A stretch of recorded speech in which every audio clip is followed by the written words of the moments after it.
5/12/2025 5 शेष पर्यंत बृहस्पति मिथुन राशि अवस्थान कर पौष मास कृष्ण पक्ष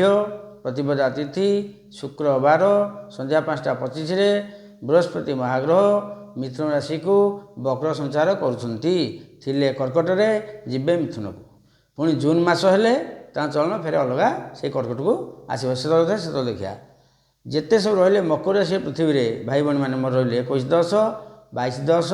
23/10 से बृहस्पति कि फल दौरान ना मकर राशि बृहस्पति हेले व्ययाधिपति तृतीयाधिपति व्यय स्थान ग्रह और तृतीय स्थान ग्रह से रहिले शत्रु क्षेत्रस्थ होकर बर्तमान को बुधवार षष्ठ बर्तमान अच्छा कर्कट ये सप्तम अच्छा टिके शुभ फल पाँच पलैबे षष्ठ को गले कौन हम ना टे आपणकर गुप्त शत्रु लगे रे गुप्त क्षति करेंगे आगू को सामना को आसबेनि मकर सामना को आसती तार पछाड़े बहुत शत्रु था स्वाभाविक कथा क्या मकर से भाई भाई मैंने जहाँ कहते मुहर बाडेकरी हेल्ले ताले न जहाँ हो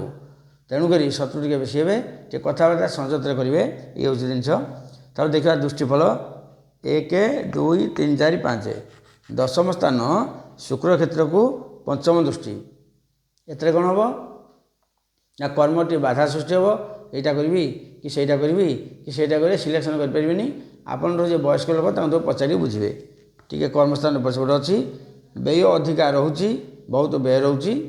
5 टଙ୍କା आइले 25 टଙ୍କା व्यय हम ये सब जिन रोचे कि अहेतुक नुह जी आवश्यक से खर्च करूँ ठीक द्वितीय स्थान को है बृहस्पति नवम दृष्टि शनि क्षेत्र को धन प्राय ठीक ठाक रोचे कुटुंब सह संपर्क तिक्त रोनी मुख समस्या जहाँ थो से कट चर्म रोग जहाँ थी देहरे सी कट प्राय शुभफल पाँच किसी प्रतिकार आवश्यक ना देखा परवर्ती अच्छी।